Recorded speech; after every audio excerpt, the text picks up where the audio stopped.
-2। इसे हरिओम ग्रुप ने प्रकाशित किया है। प्रातः स्मरणीय परम पूज्य संत श्री आसाराम जी बापू के सत्संग प्रवचन। सिद्धे बिंदो सुयत्नेन किन्न सिद्ध्यति भूतले महिम्नो यत् प्रसादस्य नरो नारायणो भवेत्। आर्ष ब्रह्मचर्यम 29।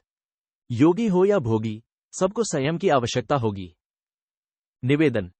विभिन्न सामयिकों और समाचार पत्रों में तथाकथित पाश्चात्य मनोविज्ञान से प्रभावित मनोचिकित्सक और सेक्सोलॉजिस्ट युवा छात्र छात्राओं को चरित्र, संयम और नैतिकता से भ्रष्ट करने पर तुले हैं। ऐसे समय में युग की वर्तमान मांग को दृष्टि में रखकर युग पुरुष बापू ने अत्यंत विलासपूर्ण कुत्सित वातावरण में भी आसानी से यौवन रक्षार्थ प्रभावोत्पादक वाणी में जो मार्गदर्शन दिया है, उसका युवावर्ग को पूर्ण लाभ मिले, इस भावना से प्रेरित हो समिति यौवन सुरक्षा का दूसरा भाग आपकी सेवा में प्रस्तुत करते हुए आनंदानुभव कर रही है। आशा है सुज्ञ पाठक समिति की इस आवश्यकतानुकूल सेवा से स्वयं लाभान्वित हो दूसरों को लाभान्वित कराने की कृपा करेंगे। श्री योग वेदांत सेवा समिति, अहमदाबाद आश्रम। ओम।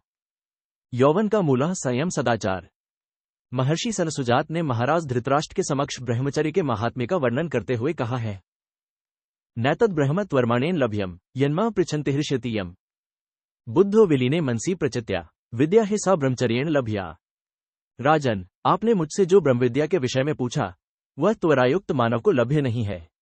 मन प्रलीन होने पर बुद्धि में वह विद्या अवभासित होती है। ब्रह्मचर्य से ही उसको प्राप्त करना संभव है। महाभारत उद्योग पर्व 44:2। जीवन में पूर्ण सफल वही होता है, पूर्ण जीवन वही जीता है, पूर्ण परमेश्वर को वही पाता है जो संयमी है, सदाचारी है और ब्रह्मचर्य का पालन करता है। जिसके जीवन में संयम है, सदाचार है और यौवन सुरक्षा के नियमों का पालन है, वह विद्यार्थी जीवन के हर क्षेत्र में सफल हो सकता है। बड़े बड़े कार्य उसके द्वारा संपन्न हो सकते हैं। ब्रह्मचर्य शरीर का सम्राट है। ब्रह्मचर्य से बुद्धि, तेज और बल बढ़ता है। ब्रह्मचर्य से जीवन का सर्वांगीण विकास होता है। ब्रह्मचर्य जीवनदाता से मुलाकात कराने में सहायक होता है। किंतु आज के वातावरण में ब्रह्मचर्य का पालन कठिन होता जा रहा है। चारों ओर ब्रह्मचर्य का नाश करने के साधन सुलभ हैं। जीवन को तेजोहीन करने की सामग्रियां खुलेआम मिलती हैं। लोग अश्लील नॉवेल, उपन्यास पढ़ते हैं, अश्लील गीत सुनते हैं, चलचित्र देखते हैं, व्यसन करते हैं। इससे युवक के बल, बुद्धि, ओज, तेज और आयु का शीघ्र नाश हो जाता है और वह असमय ही वृद्धत्व का शिकार हो जाता है। कुछ वर्षों पूर्व एक दूजे के लिए इस नाम का एक सिनेमा देखकर कई युवक और युवतियों ने आत्महत्या कर ली। हालांकि वह सिनेमा था, वास्तविकता नहीं थी। सिनेमा के नायक सचमुच में ऐसा नहीं करते, केवल अभिनय करके दिखाते हैं। फिर भी पढ़े लिखे कितने ही लोग आत्महत्या के शिकार हो गए। यह कैसी बेवकूफी है। अश्लील उपन्यास, सिनेमा, गीत आदि मन को मलिन कर देते हैं। इसके फलस्वरूप तन भी कमजोर हो जाता है। कमजोर और दुर्बल पेट चाय कॉफी पीने से वीर्य पतला होता है, स्नायु दुर्बल होते हैं एवं बुद्धिशक्ति कमजोर होती है। अतः इनसे भी बचना चाहिए। शराब, तंबाकू आदि व्यसन भी जीवन शक्ति को कमजोर करके इंसान को रोगी बना देते हैं। जो व्यक्ति सूर्योदय और सूर्यास्त के समय सोता रहता है, उसका भी ओज तेज नष्ट हो जाता है। हम लोग जब नीचे के केंद्रों में अथवा विकारों में जीते हैं, मांस मदिरा का सेवन करते हैं अथवा कोई हल्के काम करते हैं, तो उस वक्त पता नहीं चलता, सब सुखद लगता है, किंतु उसका परिणाम बड़ा दुखद होता है। हल्के काम धंधे से, हल्के वातावरण से, हल्का साहित्य पढ़ने से, हल्के सिनेमा देखने से, हल्के खान पान से आदमी का पतन हो जाता है। ब्रह्मचर्य खंडित हो जाता है तो अच्छे कार्यों से, अच्छा साहित्य पढ़ने से, अच्छे विकार से, अच्छे एवं सात्विक खान पान से आदमी का उत्थान भी तो हो सकता है। प्रातः सूर्योदय से पूर्व उठने से, प्रतिदिन 10-12 सूर्य नमस्कार व प्राणायाम करने से, प्रातःकाल की शुद्ध हवा लेने से, आसन करने से ब्रह्मचर्य की रक्षा होती है।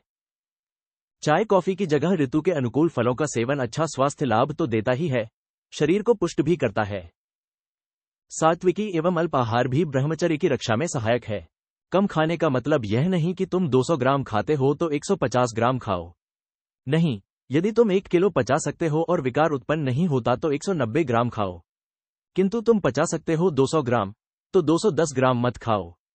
इससे ब्रह्मचर्य की रक्षा में सहायता मिलती है और ब्रह्मचर्य की रक्षा होने से व्यक्ति में सामर्थ्य एवं सब सद्गुण सहज विकसित होते हैं। जहां चाह वहां राह।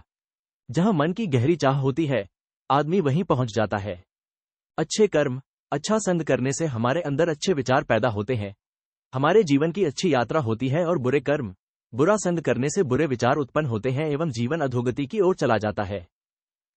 हर महान कार्य कठिन है और हल्का कार्य सरल। उत्थान कठिन है और पतन सरल। पहाड़ी पर चढ़ने में परिश्रम होता है, पर उतरने में परिश्रम नहीं होता। पतन के समय जरा भी परिश्रम नहीं करना पड़ता है, लेकिन परिणाम दुख होता है, सर्वनाश। उत्थान के समय आराम नहीं होता, परिश्रम लगता है, लेकिन परिणाम सुखद होता है। कोई कहे कि इस जमाने में बचना मुश्किल है, कठिन है, लेकिन कठिन है, ऐसा समझकर अपनी शक्ति को नष्ट करना ये कहाँ की बुद्धिमानी है। गई सो गई, राख रही को। मन का स्वभाव है नीचे के केंद्रों में जाना। आदमी विकारों में गिर जाता है, फिर भी यदि उसमें प्रबल पुरुषार्थ हो तो वह ऊपर उठ सकता है। इस जमाने में भी ऐसे व्यक्ति हैं जिन्होंने संयम किया है और संयम से बलवान हुए हैं।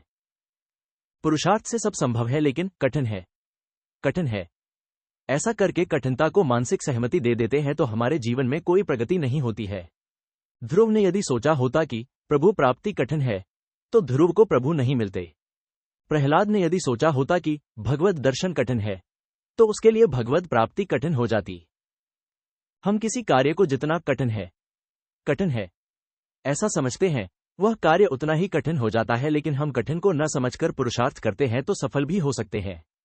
प्रयत्नशील आदमी 1000 बार असफल होने पर भी अपना प्रयत्न चालू रखता है तो भगवान उसको अवश्य मदद करते हैं। हिम्मते मर्दा तो मददे खुदा।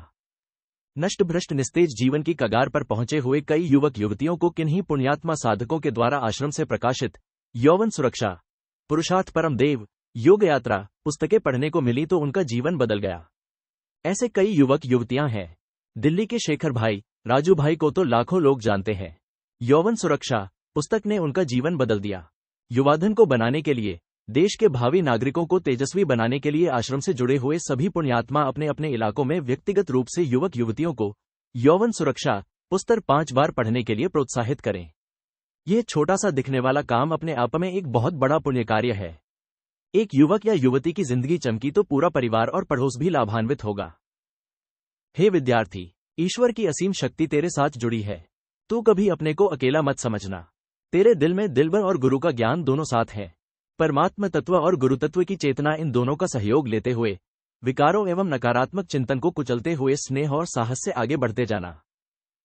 जो महान बनने वाले पवित्र विद्यार्थी हैं वे कभी नकारात्मक, फरियादात्मक चिंतन नहीं करते। जो महान बनना चाहते हैं वे कभी दुष्चरित्रवान व्यक्तियों का अनुकरण नहीं करते। जो महान बनना चाहते हैं वे कभी हल्के कार्यों में लिप्त नहीं होते। ऐसे मुट्ठी भर दृढ़ संकल्प बल वाले व्यक्तियों का ही तो इतिहास गुणगान करता है।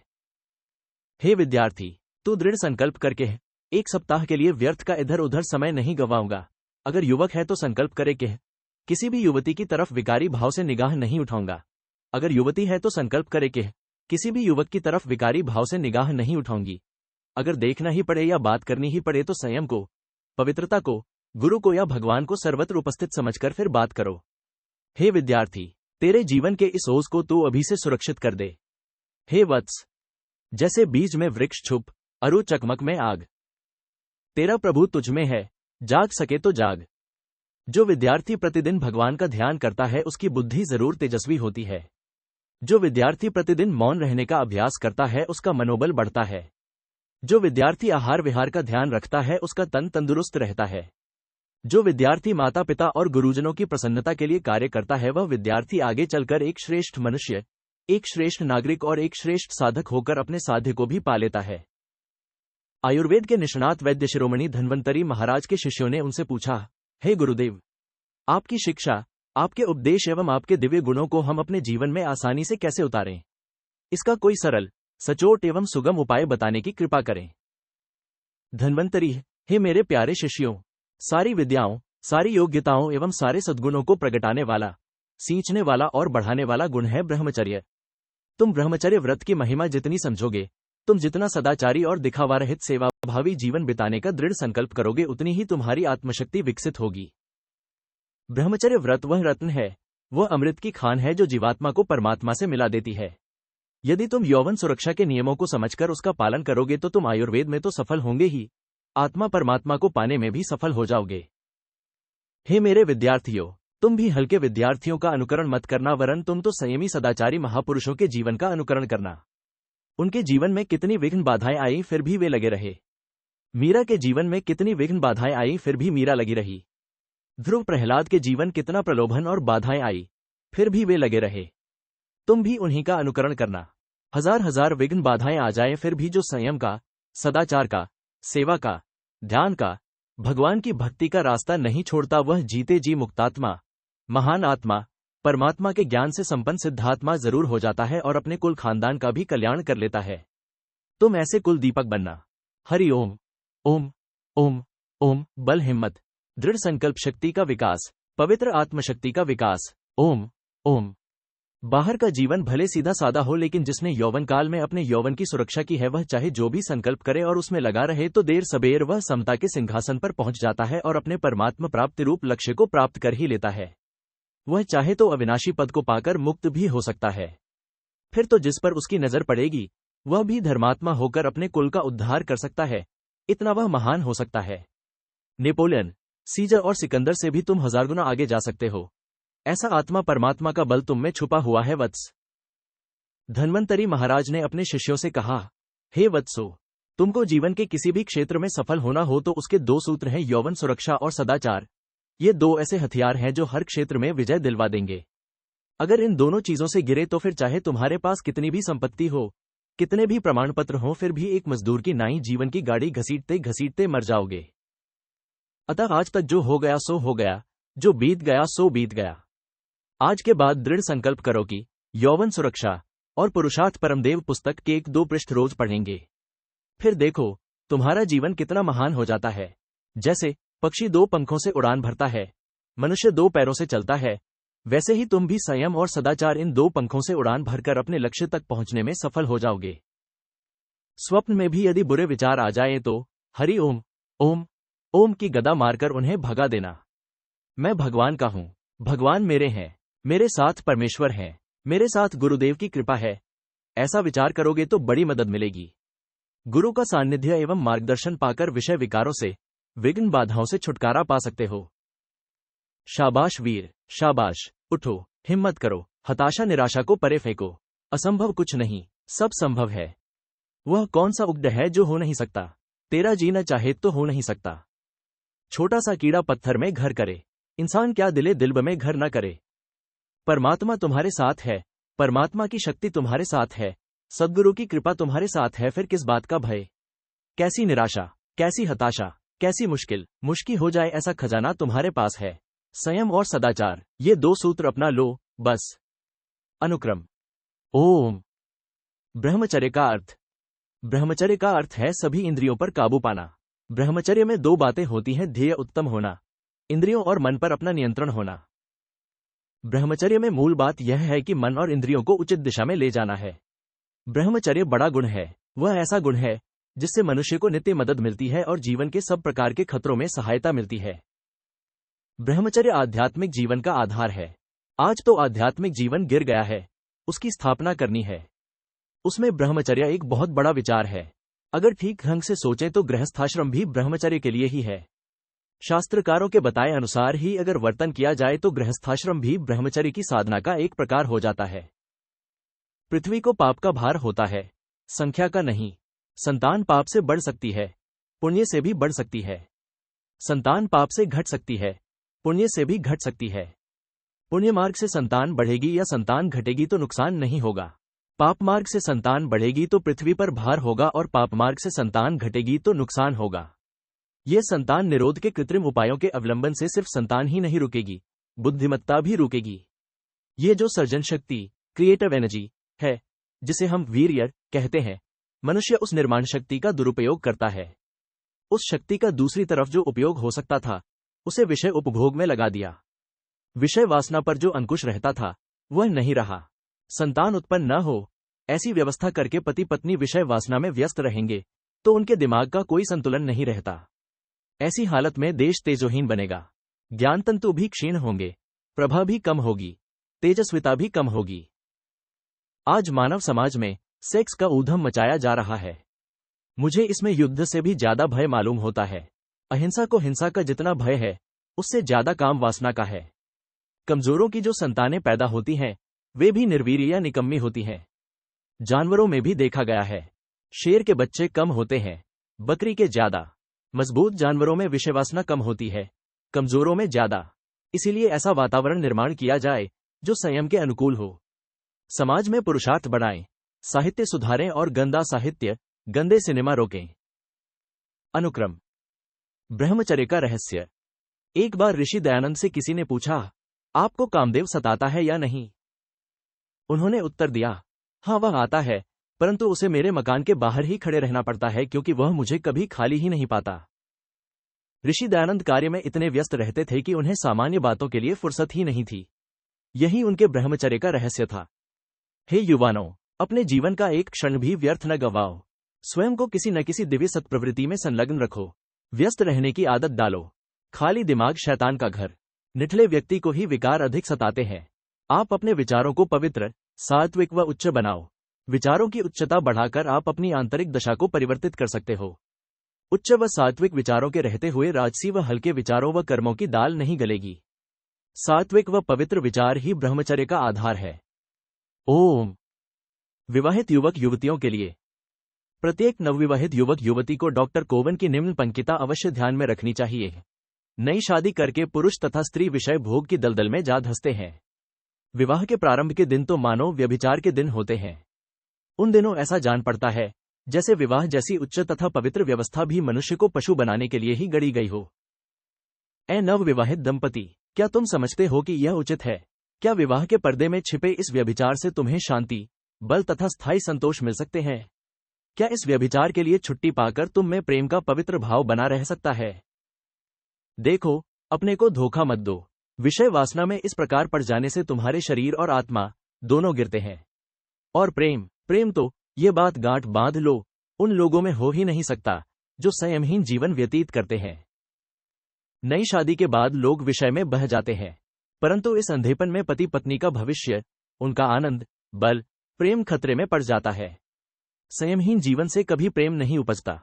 संयम को तोड़ने पर सदा घृणा उत्पन्न होती है, और ज्यों-ज्यों जीवन में संयमहीनता बढ़ती जाती है, त्यों-त्यों पति पत्नी का हृदय एक दूसरे से दूर होने लगता है। प्रत्येक पुरुष तथा स्त्री को यह बात समझ लेनी चाहिए कि विवाहित होकर विषयवासना का विकार बन जाना शरीर, मन तथा आत्मा के लिए वैसा ही घातक है जैसा व्यभिचार। यदि पति अपनी इच्छा को अथवा कल्पित इच्छा को पूर्ण करना अपना वैवाहिक अधिकार समझता है और स्त्री केवल पति से डरकर उसकी इच्छा पूर्ण करती है, तो परिणाम वैसा ही घातक होता है जैसा हस्तमैथुन का। ओम। भारतीय मनोविज्ञान कितना यथार्थ। पाश्चात्य मनोवैज्ञानिक डॉक्टर सिगमंड फ्रॉइड स्वयं कई शारीरिक और मानसिक रोगों से ग्रस्त था। कोकीन नाम की नशीली दवा का वो व्यसनी भी था। इस व्यसन के प्रभाव में आकर उसने जो कुछ लिख दिया उसे पाश्चात्य जगत ने स्वीकार कर लिया और इसके फलस्वरूप आज तक वे शारीरिक और मानसिक रोगियों की संख्या बढ़ाते जा रहे हैं। अब पश्चिम के मनोवैज्ञानिकों ने फ्रॉइड की गलती को स्वीकार किया है और एडलर एवं कार्ल गुस्ताव जुंग जैसे प्रखर मनोवैज्ञानिक ने फ्रॉइड की कड़ी आलोचना की है। फिर भी इस देश के मनोचिकित्सक और सेक्सोलॉजिस्ट कई बार हमारे युवा वर्ग को फ्रॉइड के सिद्धांतों पर आधारित उपदेश देकर गुमराह कर रहे हैं। कुछ लोग समझते हैं कि ब्रह्मचर्य को वैज्ञानिक समर्थन प्राप्त नहीं है, ये केवल हमारे शास्त्रों के द्वारा ही प्रमाणित है, पर ऐसी बात नहीं है। वास्तव में या तो लोगों को गुमराह करने वाले लोग फ्रॉइड के अंधे अनुयायी हैं, या तो वे इस देश में भी पाश्चात्य देशों की नाई पागलों की और यौन रोगियों की संख्या बढ़ाना चाहते हैं जिससे उनको पर्याप्त मरीज मिलते रहें और उनका धंधा चलता रहे। आज के बड़े बड़े डॉक्टर और मनोवैज्ञानिक भारत के ऋषि मुनियों के ब्रह्मचर्य विषयक विचारधारा का, उनकी खोज का समर्थन करते हैं। डॉक्टर ई पेरियर का कहना है, यह एक अत्यंत झूठा विचार है कि पूर्ण ब्रह्मचर्य से हानि होती है। नवयुवकों के शरीर, चरित्र और बुद्धि का रक्षक रखना सबसे अच्छी बात ही है। ब्रिटिश सम्राट के चिकित्सक सर जेम्स पेजन लिखते हैं, ब्रह्मचर्य से शरीर और आत्मा को कोई हानि नहीं पहुंचती। अपने को नियंत्रण में रखना सबसे अच्छी बात है। आजकल के मनोचिकित्सक और यौन विज्ञान के ज्ञाता जो समाज को अनैतिकता, मुक्त साहचर्य, फ्री सेक्स और अनियंत्रित विकारी सुख भोगने का उपदेश देते हैं, उनको डॉक्टर निकोलस की बात अवश्य समझनी चाहिए। डॉक्टर निकोलस कहते हैं, वीर्य को पानी की भांति बहाने वाले आजकल के अविवेकी युवकों के शरीर को भयंकर रोग इस प्रकार घेर लेते हैं कि डॉक्टर की शरण में जाने पर भी उनका उद्धार नहीं होता और अंत में बड़ी कठिन रोमांचकारी विपत्तियों का सामना करने के बाद असमय ही उन अभागों का महाविनाश हो जाता है। वीर्यरक्षा से कितने लाभ होते हैं यह बताते हुए डॉक्टर मोलविल कीथ एमडी कहते हैं, वीर्य तुम्हारी हड्डियों का सार, मस्तिष्क का भोजन, जोड़ों का तेल और श्वास का माधुर्य है। यदि तुम मनुष्य हो तो उसका एक बिंदु भी नष्ट मत करो जब तक कि तुम पूरे 30 वर्ष के न हो जाओ, और तभी भी केवल संतान उत्पन्न करने के लिए। उस समय स्वर्ग के प्राणधारियों में से कोई दिव्यात्मा तुम्हारे घर में आकर जन्म लेगी, इसमें तनिक भी संदेह नहीं है। हमारे ऋषि मुनियों ने तो हजारों वर्ष पहले वीर्यरक्षा और संयम से दिव्य आत्मा को अवतरित करने की बात बताई है, लेकिन पाश्चात्य बुद्धिजीवियों से प्रभावित हमारे देश के शिक्षित लोग उन महापुरुषों के वचनों को मानते नहीं थे। अब पाश्चात्य चिकित्सकों की बात मानकर भी यदि वे संयम के रास्ते चल पड़ेंगे तो हमें प्रसन्नता होगी। हिंदू धर्मशास्त्रों के उपदेशों को विधर्मी एवं नास्तिक लोग स्वीकार न करें यह संभव है, पर अब जबकि उन्हीं बातों को विज्ञानी मान रहे हैं और अपनी भाषा से ब्रह्मचर्य की आवश्यकता बता रहे हैं, वैज्ञानिक स्वीकृति मिल रही है, तब उसका स्वीकार सबको करना ही पड़ेगा और सीधे नहीं तो अनसीधे ढंग से भी उनको भारतीय संस्कृति की शरण में आना ही पड़ेगा। इसी में उनका कल्याण निहित है। ब्रह्मचर्य से कितने लाभ होते हैं यह बताते हुए डॉक्टर मोंटेगाजा कहते हैं, सभी मनुष्य, विशेषकर नवयुवक, ब्रह्मचर्य के लाभों का तत्काल अनुभव कर सकते हैं। स्मृति की स्थिरता और धारण एवं ग्रहण शक्ति बढ़ जाती है, बुद्धिशक्ति तीव्र हो जाती है, इच्छा शक्ति बलवती हो जाती है। सच्चारित्र्य से सभी अंगों में एक ऐसी शक्ति आ जाती है कि विलासी लोग जिसकी कल्पना भी नहीं कर सकते। ब्रह्मचर्य से हमें परिस्थितियां एक विशेष आनंददायक रंग में रंगी हुई प्रतीत होती हैं। ब्रह्मचर्य अपने तेज ओज से संसार के प्रत्येक पदार्थ को आलोकित कर देता है और हमें कभी न समाप्त होने वाले विशुद्ध एवं निर्मल आनंद की अवस्था में ले जाता है, ऐसा आनंद जो कभी नहीं घटता। तथाकथित मनोचिकित्सक जो विक्षिप्त फ्रॉइड के अंधे अनुयायी हैं, वे अल्पबुद्धि प्रायः वर्तमान पत्रों और सामयिकों में स्वास्थ्य प्रश्नोत्तरी में हस्तमैथुन व स्वप्नदोष को प्राकृतिक, स्वाभाविक बताते हैं और हमारे युवावर्ग को चरित्र भ्रष्ट करने का बड़ा अपराध करते हैं, महापाप करते हैं।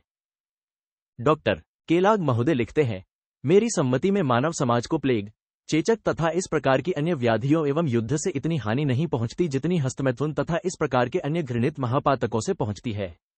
सभ्य समाज को नष्ट करने वाला यह एक गुण है जो अपना घातक कार्य लगातार करता रहता है और धीरे धीरे स्वास्थ्य, सद्गुण और साहस को समूल नष्ट कर देता है। डॉक्टर क्राफट एर्विंग ने लिखा है, ये कली की सुंदरता एवं महक को नष्ट कर देता है जिसे पूर्ण फूल एवं पवित्र होने पर ही खिलना चाहिए, परंतु ये कुंठित बुद्धि वाले इंद्रिय तृप्ति के लिए महान भूल करते हैं। इससे नैतिकता, स्वास्थ्य, चिंतन शक्ति, चारित्र्य एवं कल्पना शक्ति तथा जीवन की अनुभूति नष्ट हो जाती है। डॉक्टर हिल का कथन है, हस्तमैथुन वह तेज कुल्हाड़ी है जिसे अज्ञानी युवक अपने ही हाथों से अपने पैर पर मारता है। उस अज्ञानी को तब चेत होता है जब हृदय, मस्तिष्क और मूत्राशय आदि निर्बल हो जाते हैं तथा स्वप्नदोष, शीघ्र पतन, प्रमेह आदि दुष्ट रोग आ घेरते हैं। अतः जहां भी किसी भी अखबार या पत्रिका में कोई मनोचिकित्सक या सेक्सोलॉजिस्ट समाज को गुमराह करने के लिए ब्रह्मचर्य और नैतिकता के विरुद्ध लेख लिखते हों, जो समाज की आधारशिला स्वरूप चरित्र, संयम और नैतिकता को नष्ट करने का जघन्य अपराध कर रहे हों, ऐसे लोगों का अथवा वर्तमान पत्र या पत्रिकाओं का व्यापक तौर पर विरोध करना चाहिए।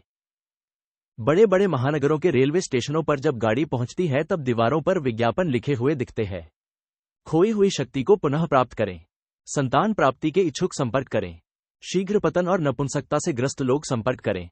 आज से 25 साल पहले इतने यौन रोगी भारत में नहीं थे जितने आज हैं। संयम और नैतिकता का ह्रास होने के कारण कई लोग कई प्रकार के रोगी बन गए। रोगों का उपचार करने की अपेक्षा रोगों को होने न देना उत्तम है। Prevention is better than cure. विश्व स्वास्थ्य संगठन WHO और कई राष्ट्रीय संस्थाएं चेचक, पोलियो, टीबी, मलेरिया, प्लेग आदि संक्रामक रोगों की रोकथाम के लिए करोड़ों डॉलर खर्च करती है। अपने लक्ष्य में कुछ हद तक वे सफल भी होती हैं, परंतु इन सबसे ज्यादा हानिकर रोग है वीर्यह्रास। इसके द्वारा कई प्रकार के शारीरिक, मानसिक और जातीय रोगों का उद्भव होता है। सामाजिक अपराध बढ़ते हैं, अनैतिकता और चरित्रहीनता नग्न नृत्य होने लगता है जो आगे चलकर संपूर्ण जाति के स्वास्थ्य को नष्ट कर डालता है। वीर्यह्रास रूपी रोग का नियंत्रण करने से व्यक्तिगत, पारिवारिक, सामाजिक, राष्ट्रीय और अंतर्राष्ट्रीय स्तर पर होने वाली भारी हानि से विश्व समुदाय बच सकता है और उपरोक्त सभी स्तरों पर ब्रह्मचर्य के अप्रतिम लाभ से सर्वांगीण उन्नति प्राप्त कर सकता है। अतः इस महारोग के नियंत्रण का सर्वप्रथम प्रयास विश्व में कहाँ हुआ हो तो यह केवल संत श्री आसाराम जी आश्रम द्वारा चलाए जा रहे युवाधन सुरक्षा अभियान के द्वारा हुआ है। संपूर्ण विश्व के लिए कल्याणकारी इस अभियान में स्वयं जुड़ जाएं और ज्यादा से ज्यादा लोगों को इससे जोड़कर पुण्य के भागी बने, मानवता की रक्षा के पुण्यमय कार्य में भागीदार बने। अनुक्रम ओम। आधुनिक चिकित्सकों की दृष्टि में ब्रह्मचर्य। यूरोप के प्रतिष्ठित चिकित्सक भी भारतीय योगियों के कथन का समर्थन करते हैं। डॉक्टर निकोल कहते हैं, यह एक भैषजिक और दैहिक तथ्य है कि शरीर के सर्वोत्तम रक्त से स्त्री तथा पुरुष दोनों ही जातियों में प्रजनन तत्व बनते हैं। शुद्ध तथा व्यवस्थित जीवन में यह तत्व पुनः अवशोषित हो जाता है। ये सूक्ष्मतम मस्तिष्क, स्नायु तथा मांसपेशीय उत्तकों, टिश्यूज कोशों का निर्माण करने के लिए तैयार होकर पुनः परिसंचारण में जाता है। मनुष्य का यह वीर्य वापस ले जाने तथा उसके शरीर में विसारित होने पर उस व्यक्ति को निर्भीक, बलवान, साहसी तथा वीर बनाता है। यदि इसका अपव्यय किया गया तो यह उसको स्त्रीण, दुर्बल तथा कृशक्लेवर, कामोत्तेजनशील तथा उसके शरीर के अंगों के कार्य व्यापार को विकृत तथा स्नायुतंत्र को शिथिल, दुर्बल करता है तथा उसे मृगी एवं अन्य अनेक रोगों और शीघ्र मृत्यु का शिकार बना देता है। जन्नेंद्रिय के व्यवहार की निवृत्ति से शारीरिक, मानसिक तथा आध्यात्मिक बल में असाधारण वृद्धि होती है। परम धीर तथा अध्यवसायी वैज्ञानिक अनुसंधानों से पता चला है कि जब कभी भी रेतः स्राव को सुरक्षित रखा जाता तथा इस प्रकार शरीर में उसका पुनर्शोषण किया जाता है तो वह रक्त को समृद्ध तथा मस्तिष्क को बलवान बनाता है। डॉक्टर डियो लुई कहते हैं, शारीरिक बल, मानसिक, ओज तथा बौद्धिक कुशाग्रता के लिए इस वीर्य का संरक्षण परम आवश्यक है। एक अन्य लेखक डॉक्टर ईपी मिलर लिखते हैं, शुक्रस्राव का स्वैच्छिक अथवा अनैच्छिक अपव्यय जीवन शक्ति का प्रत्यक्ष अपव्यय है। यह प्रायः सभी स्वीकार करते हैं कि रक्त के सर्वोत्तम तत्व शुक्रस्राव की संरचना में प्रवेश कर जाते हैं। यदि यह निष्कर्ष ठीक है तो इसका अर्थ यह हुआ कि व्यक्ति के कल्याण के लिए जीवन में ब्रह्मचर्य परम आवश्यक है। पश्चिम के प्रख्यात चिकित्सक कहते हैं कि वीर्यक्षय से, विशेषकर तरुणावस्था में वीर्यक्षय से विविध प्रकार के रोग उत्पन्न होते हैं। वे हैं शरीर में व्रण, चेहरे पर मुहासे अथवा विस्फोट, नेत्रों के चतुर्दिक, नीली रेखाएं, दाढ़ी का अभाव, धसे हुए नेत्र, रक्त क्षीणता से पीला चेहरा, स्मृतिनाश, दृष्टि की क्षीणता, मूत्र के साथ वीर्यस्खलन, अंडकोश की वृद्धि, अंडकोशों में पीड़ा, दुर्बलता, निद्रालुता, आलस्य, उदासी, हृदय कंप, श्वासावरोध या कष्टश्वास, यक्ष्मा, पृष्ठशूल, कटिवात, शिरोवेदना, संधि पीड़ा, दुर्बल युवक, निद्रा में मूत्र निकल जाना, मानसिक अस्थिरता, विचार शक्ति का अभाव, दुस्वप्न, स्वप्न दोष तथा मानसिक अशांति। उपरोक्त रोगों को मिटाने का एकमात्र इलाज है ब्रह्मचर्य, यौवन तत्व की सुरक्षा। दवाइयों से या अन्य उपचारों से ये रोग स्थायी रूप से ठीक नहीं होते। ओम। भारतीय मनोविज्ञान से ही विश्व का मंगल। जब पश्चिम के देशों में ज्ञान विज्ञान का विकास प्रारंभ भी नहीं हुआ था और मानव ने संस्कृति के क्षेत्र में प्रवेश भी नहीं किया था, उस समय भारतवर्ष में दार्शनिक और योगी मानव मनोविज्ञान के विभिन्न पहलुओं और समस्याओं पर गंभीरतापूर्वक विचार कर रहे थे। फिर भी पाश्चात्य विज्ञान की छत्रछाया में पले हुए और उसके प्रकाश से चकाचौंध वर्तमान भारत के मनोवैज्ञानिक भारतीय मनोविज्ञान का अस्तित्व तक मानने को तैयार नहीं है। ये खेद की बात है। भारतीय मनोवैज्ञानिकों ने चेतना के 4 स्तर माने हैं: जागृत, स्वप्न, सुषुप्ति और तुरीय। पाश्चात्य मनोवैज्ञानिक प्रथम 3 स्तर को ही जानते हैं। पाश्चात्य मनोविज्ञान नास्तिक है। भारतीय मनोविज्ञान ही आत्मविकास और चरित्र निर्माण में सबसे अधिक उपयोगी सिद्ध हुआ है क्योंकि यह धर्म से अत्यधिक प्रभावित है। भारतीय मनोविज्ञान आत्मज्ञान और आत्म सुधार में सबसे अधिक सहायक सिद्ध होता है। इसमें बुरी आदतों को छोड़ने और अच्छी आदतों को अपनाने तथा मन की प्रक्रियाओं को समझने तथा उसका नियंत्रण करने के महत्वपूर्ण उपाय बताए गए हैं। इसकी सहायता से मनुष्य सुखी, स्वस्थ और सम्मानित जीवन जी सकता है। पश्चिम की मनोवैज्ञानिक मान्यताओं के आधार पर विश्व शांति का भवन खड़ा करना बालू की नींव पर भवन निर्माण करने के समान है। पाश्चात्य मनोविज्ञान का परिणाम पिछले 2 विश्वयुद्धों के रूप में दिखलाई पड़ता है। ये दोष आज पश्चिम के मनोवैज्ञानिकों की समझ में आ रहा है, जबकि भारतीय मनोविज्ञान मनुष्य का दैवी रूपांतरण करके उसके विकास को आगे बढ़ाना चाहता है। उसके अनेकता में एकता के सिद्धांत के आधार पर ही संसार के विभिन्न राष्ट्रों, वर्गों, धर्मों और प्रजातियों में सहिष्णुता ही नहीं, सक्रिय सहयोग उत्पन्न किया जा सकता है। भारतीय मनोविज्ञान में शरीर और मन पर भोजन का क्या प्रभाव पड़ता है, इसकी चर्चा से लेकर शरीर में विभिन्न चक्रों की स्थिति, कुंडलिनी की स्थिति, वीर्य को ऊर्ध्वगामी बनाने की प्रक्रिया आदि की चर्चा विस्तार पूर्वक की गई है। पाश्चात्य मनोविज्ञान मानव व्यवहार का विज्ञान है। भारतीय मनोविज्ञान मानस विज्ञान के साथ साथ आत्मविज्ञान है। भारतीय मनोविज्ञान इंद्रिय नियंत्रण पर विशेष बल देता है, जबकि पाश्चात्य मनोविज्ञान केवल मानसिक क्रियाओं या मस्तिष्क संगठन पर बल देता है। उसमें मन द्वारा मानसिक जगत का ही अध्ययन किया जाता है। उसमें भी फ्रॉइड का मनोविज्ञान तो एक रोगन मन के द्वारा अन्य रोगन मनों का ही अध्ययन है, जबकि भारतीय मनोविज्ञान में इंद्रिय निरोध से मनोनिरोध और मनोनिरोध से आत्मसिद्धि का ही लक्ष्य मानकर अध्ययन किया जाता है। पाश्चात्य मनोविज्ञान में मानसिक तनावों से मुक्ति का कोई समुचित साधन परिलक्षित नहीं होता जो उसके व्यक्तित्व में निहित निषेधात्मक परिवेशों को स्थायी निदान प्रस्तुत कर सके। इसलिए फ्रॉइड के लाखों बुद्धिमान अनुयायी भी पागल हो गए। संभोग से समाधि के मार्ग पर चलकर कोई भी व्यक्ति योगसिद्ध महापुरुष नहीं हुआ। उस मार्ग पर चलने वाले पागल हुए हैं। ऐसे कई नमूने हमने प्राणी मात्र के परम हितैषी आसारामजी बापू ने देखे हैं। इसके विपरीत भारतीय मनोविज्ञान में मानसिक तनावों से मुक्ति के विभिन्न उपाय बतलाए गए हैं, यथा योगमार्ग, साधन चतुष्टय, शुभ संस्कार, सत्संगति, अभ्यास, वैराग्य, ज्ञान, भक्ति, निष्काम कर्म आदि। इन साधनों के नियमित अभ्यास से संगठित एवं समायोजित व्यक्तित्व का निर्माण संभव है। इसलिए भारतीय मनोविज्ञान के अनुयायी पाणिनि और महाकवि कालिदास जैसे प्रारंभ में अल्पबुद्धि होने पर भी महान विद्वान हो गए। भारतीय मनोविज्ञान ने इस विश्व को हजारों महान भक्त, समर्थ योगी तथा ब्रह्मज्ञानी महापुरुष दिए हैं। अतः पाश्चात्य मनोविज्ञान को छोड़कर भारतीय मनोविज्ञान का आश्रय लेने में ही व्यक्ति, कुटुंब, समाज, राष्ट्र और विश्व मानव का कल्याण निहित है। एकाग्रता का रहस्य। स्वामी विवेकानंद ऋषिकेश के बाद मेरठ आए। अपने स्वास्थ्य सुधार के लिए विश्राम हेतु वे मेरठ में रुके।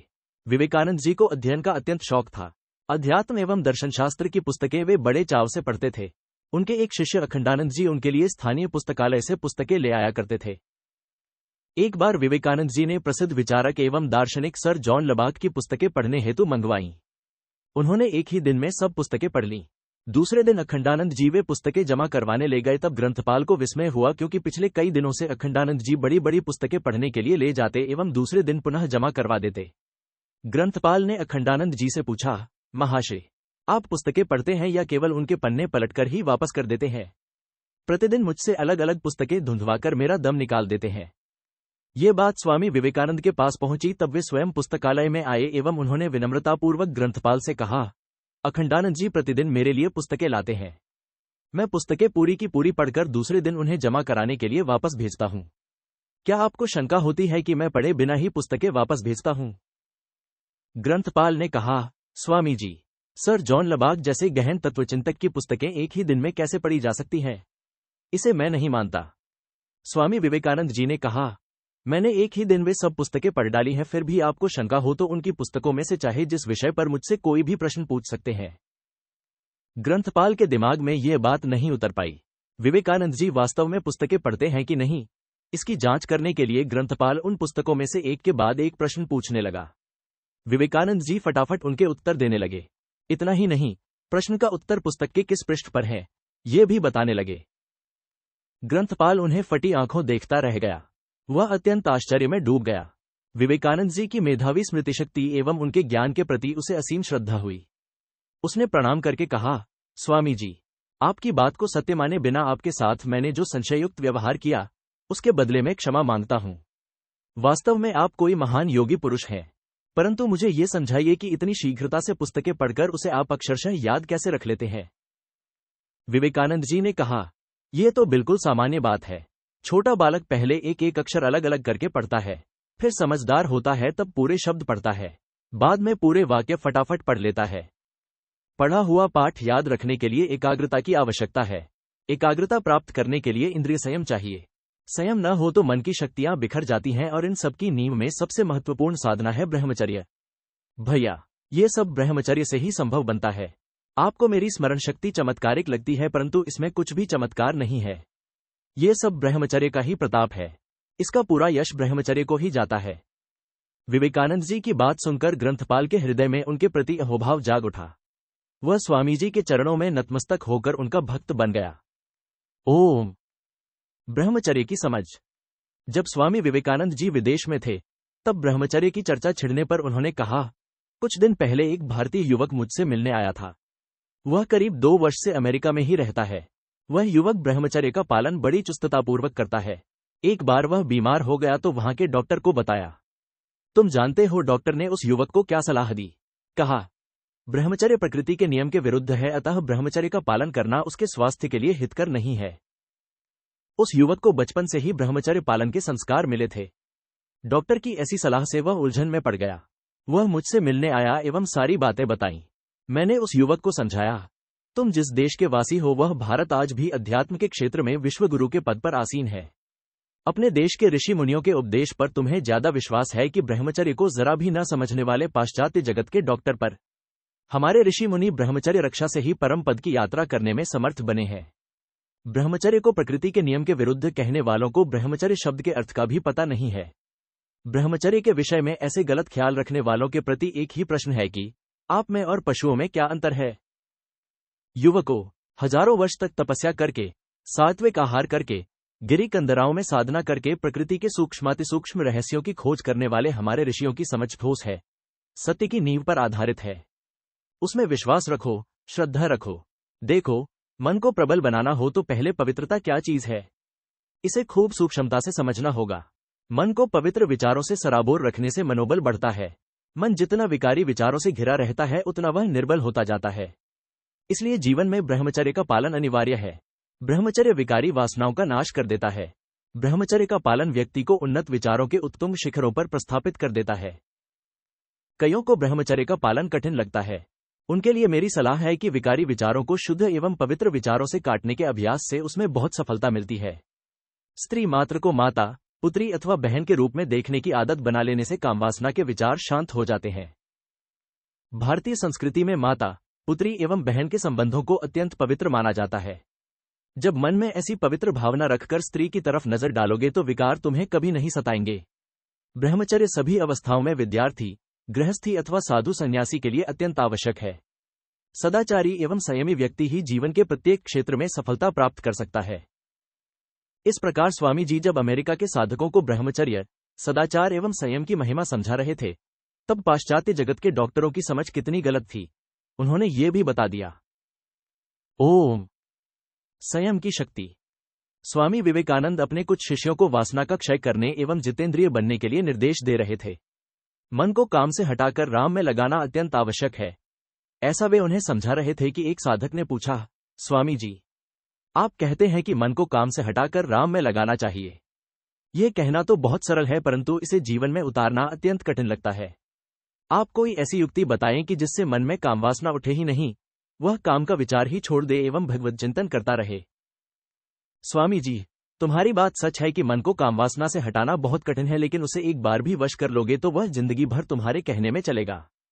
केवल ब्रह्मचर्य का पालन किया जाए तो अल्पकाल में ही सारी विद्याएं आ जाती हैं। श्रुतिधर एवं स्मृतिधर हुआ जा सकता है। केवल ब्रह्मचर्य के अभाव के कारण हमारे देश का सत्यानाश हो रहा है।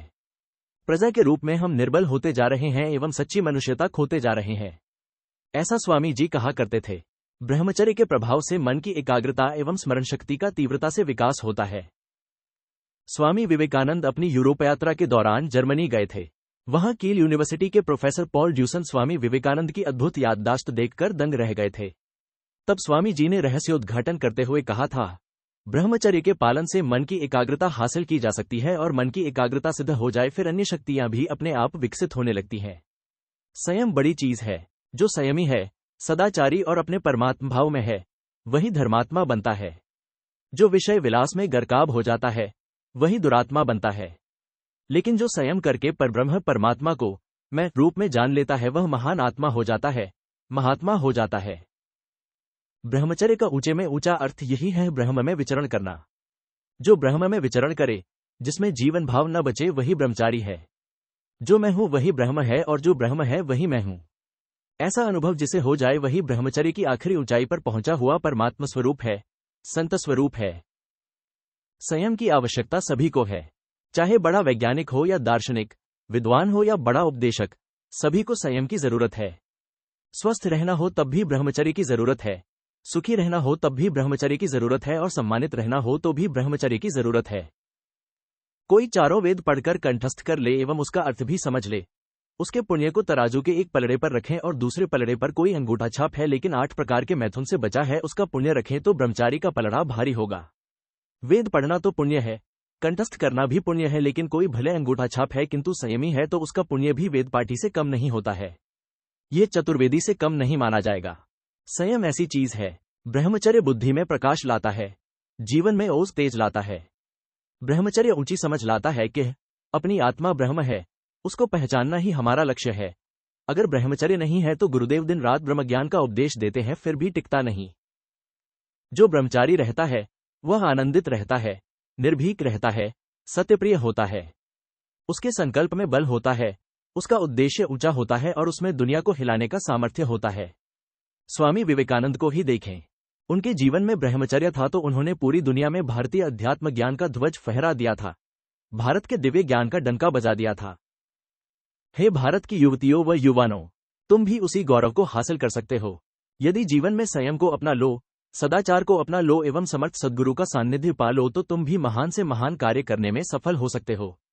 लगाओ छलांग, कस लो कमर, संयमी बनो, ब्रह्मचारी बनो और युवाधन सुरक्षा अभियान के माध्यम से अपने भाई बंधुओं, मित्रों, पड़ोसियों, ग्रामवासियों, नगरवासियों, प्रांतवासियों को भी संयम की महिमा समझाओ और शास्त्र की इस बात को चरितार्थ करो।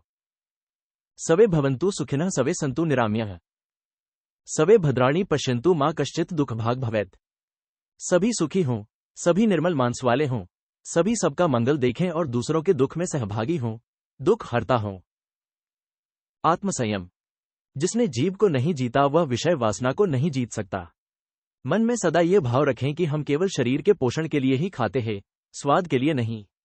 जैसे पानी प्यास बुझाने के लिए ही पीते हैं, वैसे ही अन्न केवल भूख मिटाने के लिए ही खाना चाहिए।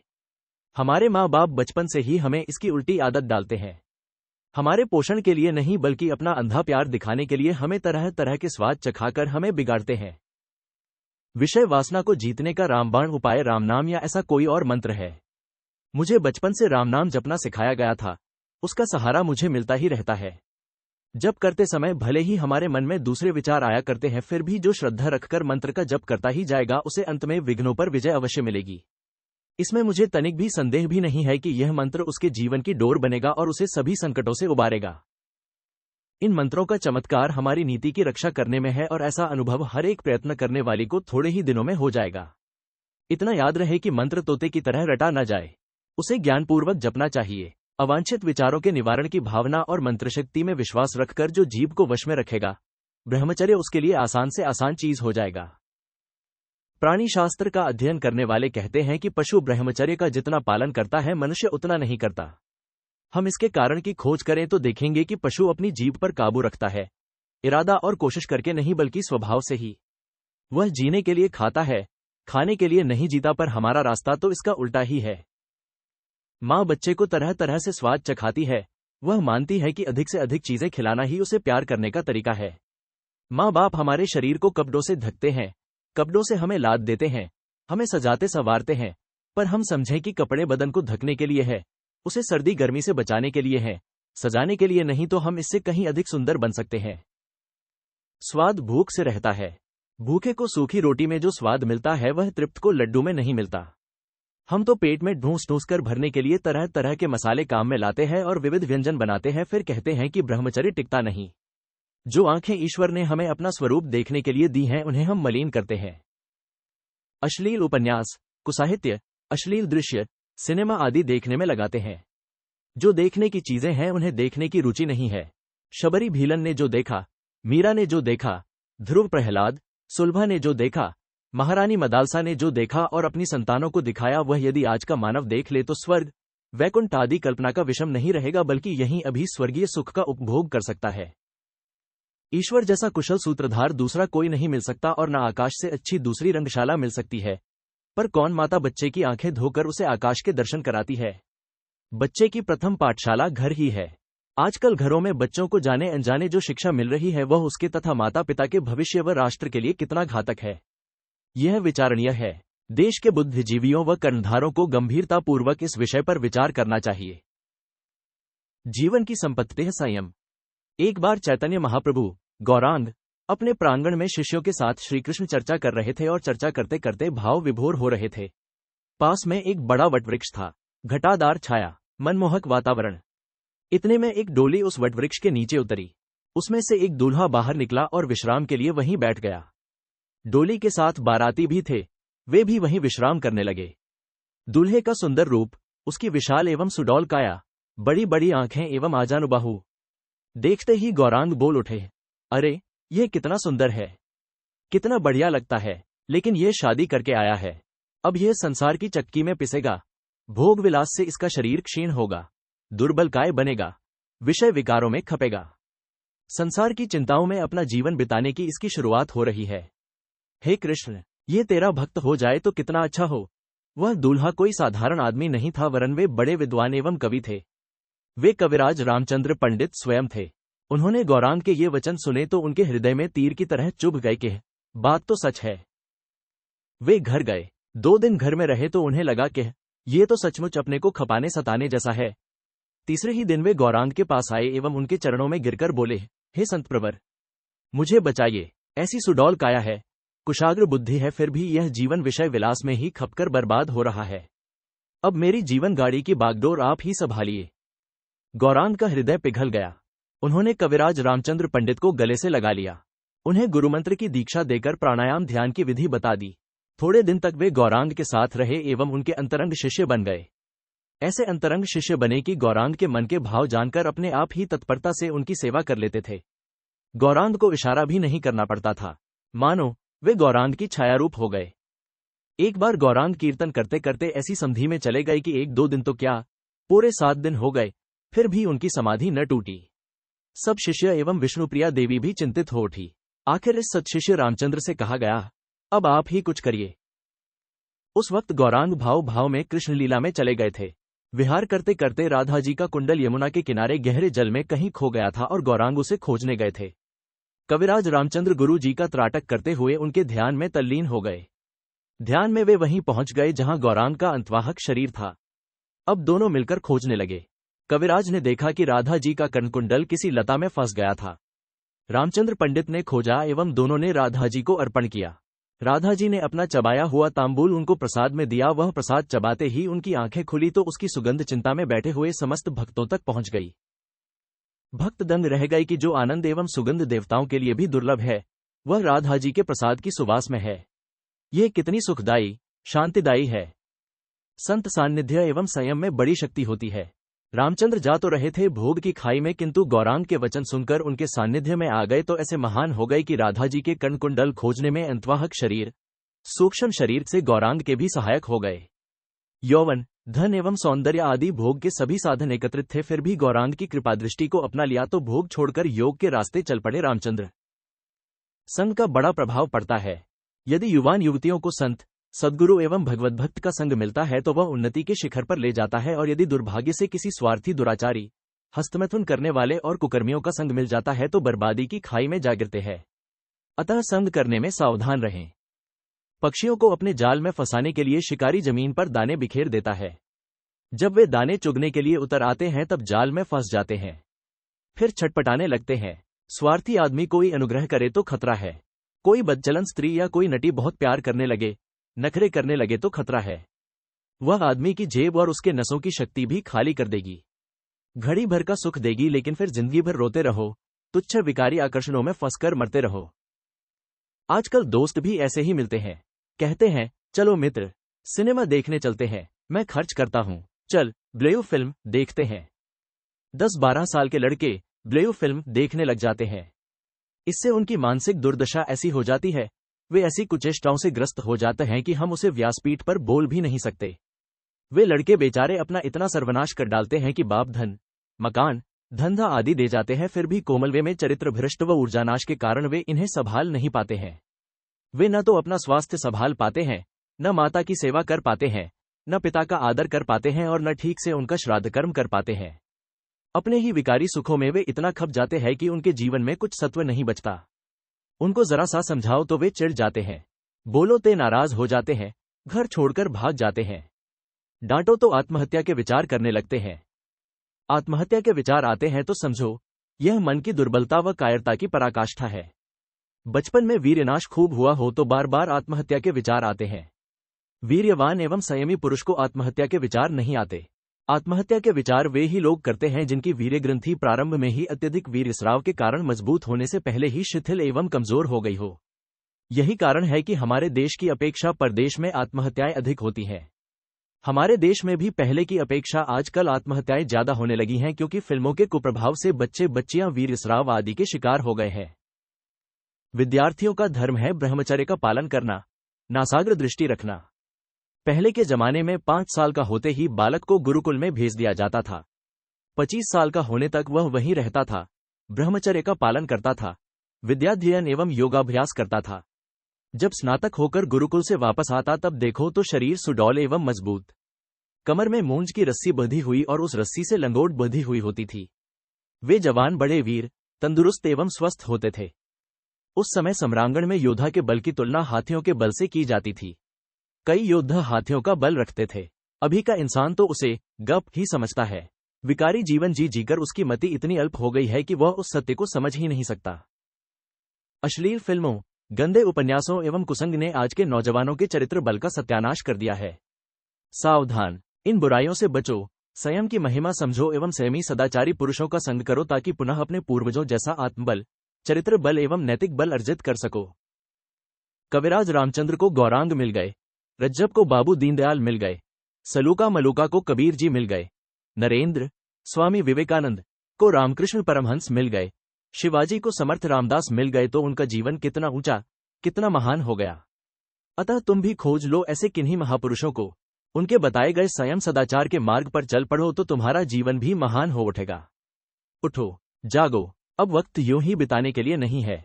फ्रॉइड के मनोविज्ञान, संभोग से समाधि की पोल खोलो, उसे ठुकरा दो, संयम सदाचार से समाधि के सुख का अनुभव करो, महानता की महक महकाओ। भगवान पतंजलि व भगवान व्यास का मनोविज्ञान संतों के सत्संग द्वारा समझो। स्वस्थ जीवन, सुखी जीवन व मनोविज्ञान जीवन की सुंदर यात्रा करो। गौरांग के शिष्य रामचंद्र की नाई तुम भी अपनी दिव्यता पा सकते हो, प्रगटा सकते हो। अपने भारत की आन बान और शानी की रक्षा के लिए कटिबद्ध हो जाओ। संतों महापुरुषों का आशीर्वाद तुम्हारे साथ है। मिठाइयों से सावधान। मिठाइयों का शौक कुप्रवृत्तियों का कारण है। दूध को विकृत कर बनाए जाने वाले मिष्ठान, दूध की बंगाली मिठाइयां स्वास्थ्य के लिए बिल्कुल अनुपयोगी होती हैं। मिठाइयों के लिए शौक का संबंध कुप्रवृत्तियों के साथ है। जो बच्चे मिठाई के बहुत शौकीन होते हैं, उनके गिरने की बहुत अधिक संभावना बनी रहती है और वे दूसरे बच्चों की अपेक्षा हस्तमैथुनादि कुकर्मों की तरफ अधिक झुकते हैं। डॉक्टर ब्लाचकृत, sexual life of our time, पृष्ठ 34। पेटूपन एक बीमारी। वर्तमान युग में भूख के कारण इतने लोग नहीं मरते जितने पेटूपन से मरते हैं। वीर्यपात के अनेक कारणों में एक कारण है पेटूपन। रसनेंद्रिय पर दुराचारी व्यक्ति का नियंत्रण नहीं रहता, वह सदा आवश्यकता से अधिक खा जाता है। ऐसे व्यक्ति के लिए उपवास करना बड़ा कठिन होता है। डॉक्टर कैलॉग के अनुसार पेटूपन सदाचार का शत्रु है। अधिक खा जाने से वीर्यनाश होना निश्चित है, इसलिए जितनी भूख लगी हो उससे कुछ कम ही खाना चाहिए। अर्धरोगरी निद्रा, सर्वरोगरी क्षुधा। भली प्रकार की गई निद्रा से ही आधा रोग नष्ट हो जाता है तथा व्रत उपवास का अवलंबन लेने को, भूख से थोड़ा कम खाने को सर्वरोगों का हरण करने वाला कहा गया है। अतः हित और मित का ध्यान रखें। मैदे से बनी चीजें, डबल रोटी, बिस्किट आदि हानिकारक होती हैं। एक बार बना भोजन फिर से गर्म करना स्वास्थ्य के लिए हानिकारक है। सब्जी फिर से गर्म कर सकते हैं। विवेकी नरेंद्र स्वामी विवेकानंद बने। स्वामी विवेकानंद विद्यार्थी काल में अपनी पाठ्य पुस्तक पढ़ रहे थे। घर के सामने किसी मेहमान युवती पर उनकी नजर पड़ी। 2-3 बार देखने पर विवेकी नरेंद्र मन को सावधान करने लगे कि ऐ मन, फिर से बुरी नजर से देखा तो तेरी खबर ले लूंगा। उस चंचला की चाल से 1-2 बार उनका मन भी चंचलता से देखने लगा तो उन्होंने तुरंत रसोई घर से लाल मिर्च लेकर आंखों में झोंक दी और मन को कहने लगे, विकारों की दृष्टि से देखते देखते विकारों की खाई में गिरेगा, कहीं का नहीं रहेगा। सारे विकारों की खाई असंयम है। तब से वे विवेकी नरेंद्र विवेकानंद बनने के रास्ते पर चले और संयम के प्रभाव से सफल भी हुए। कुछ भी एक बार पढ़ते ही याद रह जाता। उन्होंने हजारों ग्रंथ पढ़ डाले। यौवन की सुरक्षा ने उन्हें धर्मधुरंधर पद पर प्रतिष्ठित कर दिया। देश का गौरव बढ़ाने वाले युवक स्वामी विवेकानंद ब्रह्मचर्य पालन और सद्गुरु की कृपा से लाखों करोड़ों के प्रिय और पूज्य हुए और यौवन सुरक्षा के पालन से प्रभु प्राप्ति की सफल यात्रा पर पाए। अपने स्नायु शक्तिशाली बनाओ। हम लोहे की मांसपेशियां और फौलाद के स्नायु चाहते हैं। बहुत रो चुके, अब और अधिक न रो, वरन अपने पैरों पर खड़े हो। ब्रह्मचर्य का पालन दृढ़ता से करो और महामानव बनो। अनुक्रम ओम बहारवटिया, डाकू, जोगीदास खुमाण। गुजरात में भावनगर जिला है। उस भावनगर का नरेश भी जिससे कांपता था, ऐसा बहारवटिया था जोगीदास खुमाण। एक रात्रि को वह अपनी एकांत जगह पर सोया था। चांदनी रात थी, करीब 11 बजने को थे। इतने में छन छन छनन छनन करती हुई किसी की पदजाप सुनाई दी। उसे सुनकर जोगीदास खुमाण अपना तमंचा लेकर खड़ा हो गया। कौन है? देखा तो सुंदरी 16 श्रृंगार से सजी धजी आ रही है। खड़ी रहो, कौन हो? पास आकर हार श्रृंगार से युक्त वह युवती बाहें पसारती हुई बोली, जोगीदास खुमाण, तेरी वीरता पर मैं मुग्ध हूं। अगर सदा के लिए नहीं तो केवल एक रात्रि के लिए ही मुझे अपनी भुजाओं में ले ले।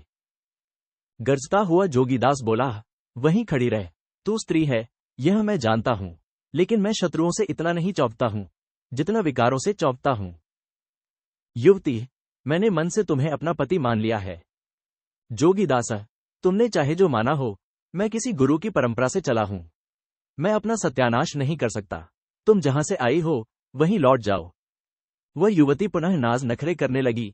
तब जोगीदास बोला, तुम मेरी बहन हो, मुझे इन विकारों में फंसाने की चेष्टा मत करो, चली जाओ।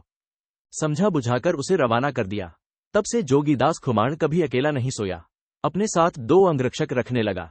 वह भी कोई मार जाए इस भय से नहीं, वरन कोई हमारा चरित्र भंग न कर जाए, इस भय से 2 अंगरक्षक रखता था। डाकुओं में भी कभी कभी विषय विकारों के प्रति संयम होता है तो वे चमक जाते हैं। एक रात जोगीदास अपनी घोड़ी भगाते भगाते कहीं जा रहा था। उसकी मंजिल तो अभी काफी दूर थी, लेकिन गांव के करीब खेत में एक ललना काम किए जा रही थी और प्रभातियां गाए जा रही थी। अभी सूर्योदय भी नहीं हुआ था। जोगीदास की नजर उस ललना पर पड़ी और वह सोचने लगा, यह अकेली युवती खेत में काम कर रही है। उसने घोड़ी को उस पर मोड़ा और घोड़ी ललना के पास जा खड़ी हुई। जोगीदासा, ए लड़की। युवती, क्या है? जोगीदासा, तुझे डर नहीं लगता? ऐसे सन्नाटे में तू अकेली काम कर रही है, तुझे तेरे शील भंग, चरित्र भंग का डर नहीं लगता? तब उस युवती ने हंसिया संभालते हुए, आंखें दिखाते हुए कड़क स्वर में कहा, डर क्यों लगे? जब तक हमारा भैया जोगीदास जीवित है तब तक आसपास के 50 गांव की बहू बेटियों को डर किस बात का? उस युवती को पता नहीं था कि यही जोगीदास है। जोगीदास ने घोड़ी को मोड़ा और अपने गंतव्य की ओर निकल पड़ा। किंतु इस बार उसे आत्मसंतोष भी था कि 50 गांव की बहू बेटियों को तसल्ली है कि हमारा भैया जोगीदास है। बहारवटियों में संयम होता है तो इस सद्गुण के कारण इतने स्नेहपात्र हो सकते हैं, तो फिर सज्जन का संयम उसे उसके लक्ष्य परमेश्वर से भी मिलाने में सहायक हो जाए, इसमें क्या आश्चर्य? युवती के साथ भोग विलास करने की अपेक्षा दृढ़ संयम 50 गांवों की बहू बेटियों का धर्मभ्राता बना देता है। ये ब्रह्मचर्य का पालन सिंह जैसा बल भर देता है। बहारवटिया में ब्रह्मचर्य का पालन कुप्रसिद्ध को सुप्रसिद्ध कर देता है। ब्रह्मचर्य का पालन सदाचार, सद्विचार और यौवन की सुरक्षा करता है। ब्रह्मचर्य का पालन। हे युवानों, तुम भी संयम की शक्ति को पहचानो। अपने जीवन को विषय विकारों से बचाकर ओजस्वी, तेजस्वी एवं दिव्य बनाने के लिए प्रयत्नशील हो जाओ। सबसे अधिक हिंदू सैनिक क्यों बचे? द्वितीय विश्वयुद्ध के दौरान अफ्रीका के सहारा मरुस्थल में खाद्य आपूर्ति बंद हो जाने के कारण मित्र राष्ट्रों की सेनाओं को 3 दिन तक अन्न जल कुछ भी प्राप्त नहीं हो सका। चारों ओर सुनसान रेगिस्तान तथा धूल कंकड़ों के अतिरिक्त कुछ भी दिखाई नहीं देता था। रेगिस्तान पार करते करते कुल 700 सैनिकों की उस टुकड़ी में से मात्र 210 व्यक्ति ही जीवित बच पाए। बाकी सभी भूख प्यास के कारण रास्ते में ही मर गए। आपको ये जानकर आश्चर्य होगा कि इन जीवित सैनिकों में से 80% अर्थात 186 सैनिक हिंदू थे। इस आश्चर्यजनक घटना का जब विश्लेषण किया गया तो विशेषज्ञों ने यह निष्कर्ष निकाला कि वे निश्चय ही ऐसे पूर्वजों की संतानें थीं जिनके रक्त में तप, तितिक्षा, उपवास, सहिष्णुता एवं संयम का प्रभाव रहा होगा। वे अवश्य ही श्रद्धापूर्वक कठिन व्रतों का पालन करते रहे होंगे। हिंदू संस्कृति के वे सपूत रेगिस्तान में अन्न जल के बिना भी इसलिए बच गए क्योंकि उन्होंने, उनके माता पिता ने अथवा उनके दादा दादी ने इस प्रकार की तपस्या की होगी। 7 पीढ़ियों तक की संतति में अपने संस्कारों का अंश जाता है। अनुक्रम। ओम। ब्रह्मचर्य व एकाग्रता का सामर्थ्य। महाराष्ट्र के एक छोटे से गांव में हरिदास जी नाम के एक संत हो गए। बाल्यकाल में उनके माता पिता ने उनको सत्संग की कुछ बातें सुनाई थीं।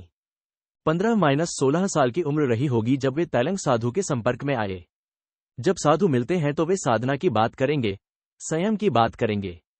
तैलंग साधु से दीक्षा ली तो उन्होंने संयम, प्राणायाम सिखाया और कहा, बेटा, नजर कहीं भी जाए तो तुरंत नासाग्र दृष्टि करना। अपने से बड़ी हो तो उसको माता समान, बराबरी की हो तो बहन के समान, नन्ही मुन्नी हो तो कन्या के समान देखना। अपने विचारों को ब्रह्मचर्य के पवित्र गुणों से संपन्न रखना। गुरु आज्ञा को ईश्वर की आज्ञा के तुल्य मानकर वे हरिदास जी लग गए। हरि के उस परम प्रेम में, ध्यान में, प्राणायाम नियमित करते, वाणी का संयम करते, अमावस्या, एकादशी, पूनम के दिन उपवास करते, थोड़ा दूध लेते, बाकी के दिनों में चावल, मिश्री, घी, दूध आदि का उपयोग करते। प्राणायाम से चंचल मन शांत होता है, अपने आप में बैठता है।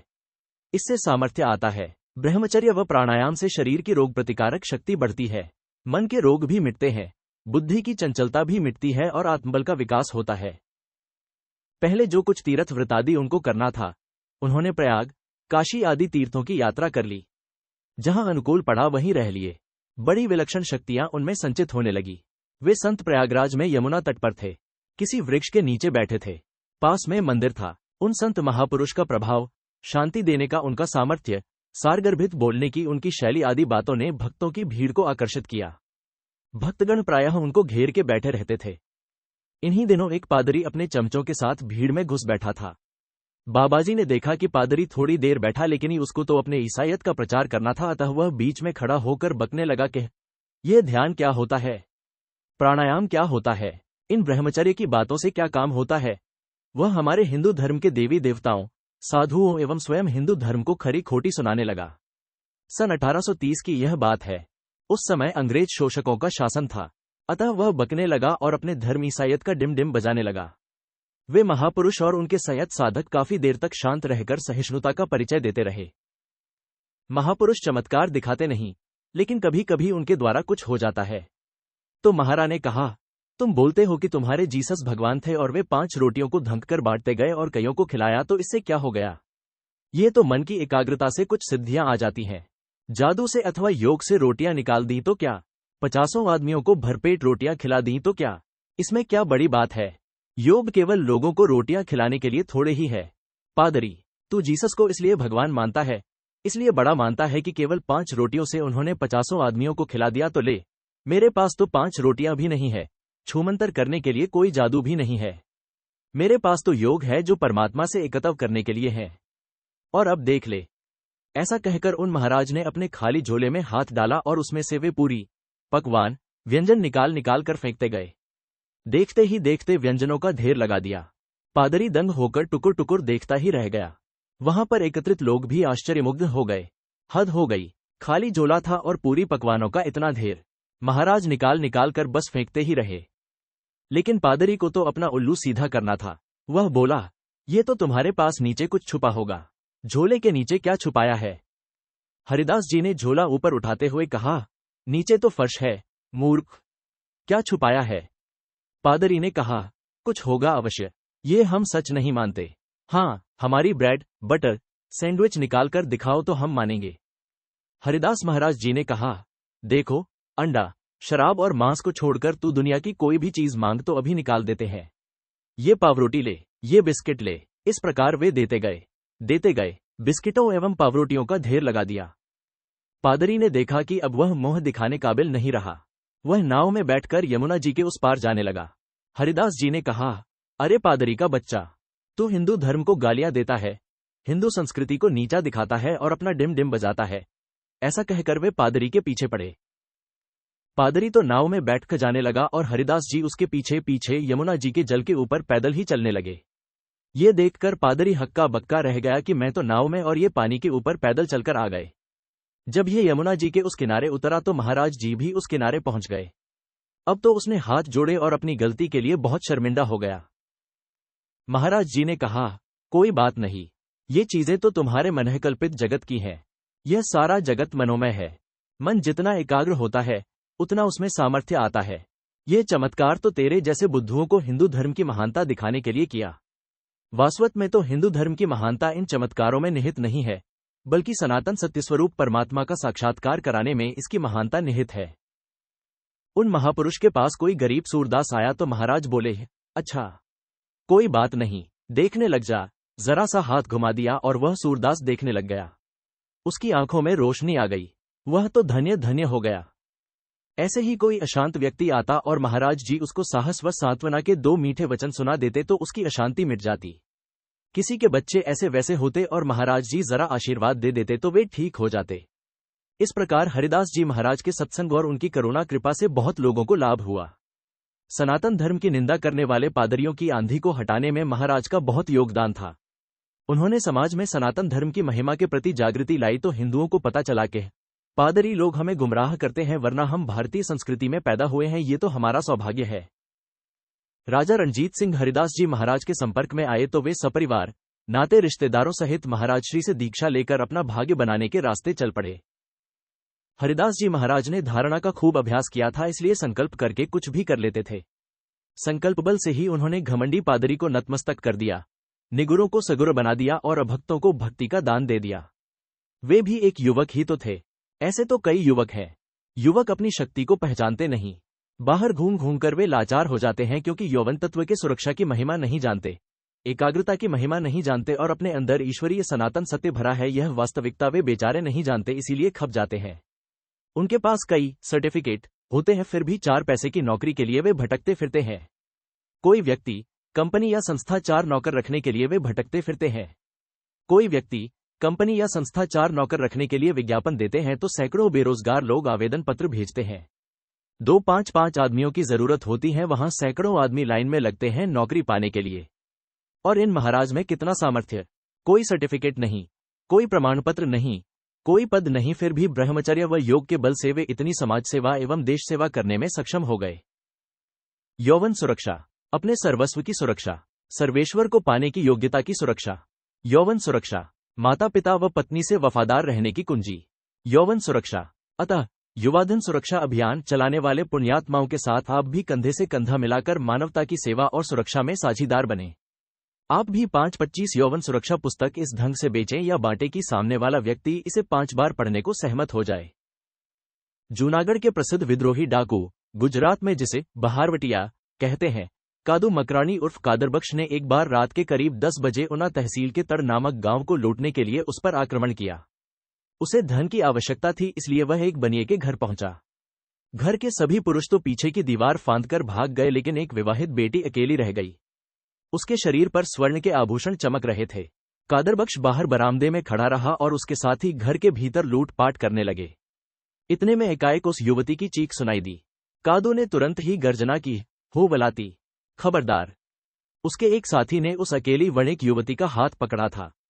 कादू ने उसे वलाती इसलिए कहा कि उसकी टोली में खुद के सिवा और कौन कौन थे उनके नामों का पता न चले। कादू तुरंत ही घर के भीतर गया और अपने साथी को हुक्म दिया, बाहर आओ। शर्मिंदा होता हुआ वह साथी दूसरे कमरे से बाहर आया और कादू के सामने खड़ा रहा। उस युवती को आश्वासन देते हुए कादू ने कहा, बेटी, डरना मत, हम तेरा घर नहीं लूटेंगे, तू भीतर चली जा। कादू बाहर आया और गुनहगार को कड़ी आंख से देखते हुए कहा, चलो गांव से बाहर, मानो उसकी कड़ी नजर अपराधी के हृदय को चीर डालती थी। अपने साथी को आगे कर उसने एक बार उस घर में देखा। एक दिया जल रहा था और दिए की लौ की तरह थरथराती हुई वह महिला खड़ी थी। उसके घर को लूटे बिना ही सब बाहर चले गए। गांव के बाहर जाकर उस कामी साथी को कड़ी आंख दिखाते हुए कादरबख्श ने कहा, कादू मकरानी छोटी उम्र की महिला को मां समझकर चलता है। कादरबख्श पाक मुसलमान है, तेरे जैसा हैवान मेरे साथ नहीं चल सकता। मैं तुझे वहीं खत्म कर देता, एक पल की भी देर नहीं करता, लेकिन तेरी लाश वहां छोड़कर जाना ठीक नहीं होता। मुझे ही तेरी लाश को उठाना पड़ता। मुझे दुख है कि मैं तुझे नहीं मार सका। चला जा यहां से, ले ये तेरे खर्च के पैसे। पैसे देकर कादू ने उस समय उसे भगा दिया। अपनी स्त्री को तो कादू ने उसके वतन भेज दिया था और भाइयों के साथ मिलकर अन्यायी शासन के खिलाफ विद्रोह करने के लिए वह लूटपाट करता था। एक बार देर रात को लोधवा गांव के किसी राजपूत के घर में डाका डालने के लिए कादू गया तो एक अर्धनग्न अवस्था में सोई हुई स्त्री उठकर भागने लगी। कादू उसकी ओर पीठ करके खड़ा रहा और बोला, बहन, तेरे कपड़े ठीक तरह पहन ले। पर वह अबला डर के मारे स्तब्ध हो गई थी, अतः कुछ कर न सकी। तब कादू फिर से बोला, बहन, अपने घर का दरवाजा बंद कर दे। इतना कहकर वह बाहर चला गया। उस घर को उसने नहीं लूटा, काम वासना की तृप्ति के लिए कदापि नहीं, लेकिन गहने लूटने के लिए भी ये बहारवटिया लोग स्त्री को स्पर्श करना अपनी नीति के विरुद्ध मानते थे। लूटते समय दूर खड़े रहकर स्त्री से वे इतना ही कहते थे, बहन, तेरे गहने उतार दे। संयम सदाचार के कारण ही ऐसे विद्रोही डाकू सैन्य दल से संपन्न बड़ी बड़ी रियासतों से भी लोहा लेते थे। अनेक कष्टों मुसीबतों को झेलते हुए राजाओं को संधि करने को मजबूर कर सकते थे। ब्रह्मचर्य और ऊंचे संयम सदाचार का सिद्धांत डाकू जैसों को भी धन्य बना देता है। जीवन में संयम का महत्व। बुद्ध के मौसेरे भाई आयुष्मान नंद ने बुद्ध से संन्यास दीक्षा ग्रहण करने के बाद प्रव्रज्ञा लेने की ठान ली। जब वह घर छोड़कर जाने लगा तो अपनी पत्नी से कहा, मैं अपने भोगी जीवन का त्याग करके चिंता और द्वेष, मोह और ममता को सदा के लिए छोड़कर प्रव्रज्ञा लेने जा रहा हूं। आयुष्मान नंद को इस प्रकार वैराग्यवान देखकर पत्नी ने उसे विदाई देते समय कहा, जाते हो तो भले जाओ अपने जीवन का उद्धार करने। प्रव्रज्ञा ले लो, कोई बात नहीं, लेकिन कर्मभाव से इस कर्मपतिता को कभी कभी जरा याद तो कर लेना। पत्नी ने इतना ही कह दिया, कर्मपतिता को कभी कभी जरा याद कर लेना, बस यही शब्द। प्रव्रज्ञा लेने के बाद ये शब्द आयुष्मान नंद के मन में कभी कभी गूंजते थे। जब तक एक भी बात मन में गूंजती हो तब तक चित्त की विश्रांति का मार्ग नहीं मिल सकता है। अतः आयुष्मान ने अपनी पत्नी के अंतिम शब्द को भूलने का बहुत प्रयास किया, अनेक उपाय किया, संयम साधा, लेकिन मन कहाँ मानता है। पत्नी के वही शब्द अभी भी मन में गूंज रहे हैं, कर्मपतिता को कभी कभी जरा याद कर लेना। उसके सारे उपाय व्यर्थ हो गए। अंततः उसने अपने एक गुरुभाई भिक्षुक को कह दिया, मुझे घर जाना होगा। मैं इस संन्यास्त जीवन का परित्याग कर गृहस्थी जीवन जीऊंगा। उस बुद्धिमान गुरुभाई ने, सत्शिष्य ने बुद्ध को कहा, आयुष्मान नंद ऊंचाई का रास्ता छोड़कर पतित प्रवाह की तरफ जा रहा है, सरकने वाले संसार सुख की ओर जा रहा है जिसने हजारों हजारों जन्मों तक भोग भोगे थे। भंते, उसे बचाने की करुणा हो। करुणावान हृदय ने स्वीकृति दी। बुद्ध ने आयुष्मान नंद को बुलाकर पूछा, तुम घर जाना चाहते हो? क्या करना है? आयुष्मान नंद, प्रव्रज्ञा करते समय मेरी पत्नी ने विदाई तो दी, लेकिन जाते जाते उसने कहा कि कर्मपतिता को कभी कभी जरा याद कर लेना। ये करुणापूर्वक शब्द यदा कदा मेरे कानों में गूंजते रहते हैं। भंते, मुझे उसकी याद आती है, याद उसकी और वेश भिक्षुक का। मुझे अच्छा नहीं लगता है।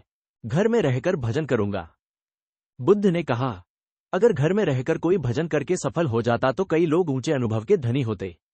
कोई कोई अवतारी पुरुष घर में रहते हुए दिखते हैं, लेकिन वे घर में नहीं, ईश्वर में रहते हैं। ऐसा कोई महापुरुष ही संसार में रहते हुए संसारी वातावरण से अप्रभावित रह सकता है। बाकी साधक को तो साधना के लिए विषय विकारों में गिराने वाला वातावरण नहीं, बल्कि विषय विकारों से बचाने वाला साधु संतों का संग, एकांत एवं ध्यान भजन का वातावरण ही चाहिए।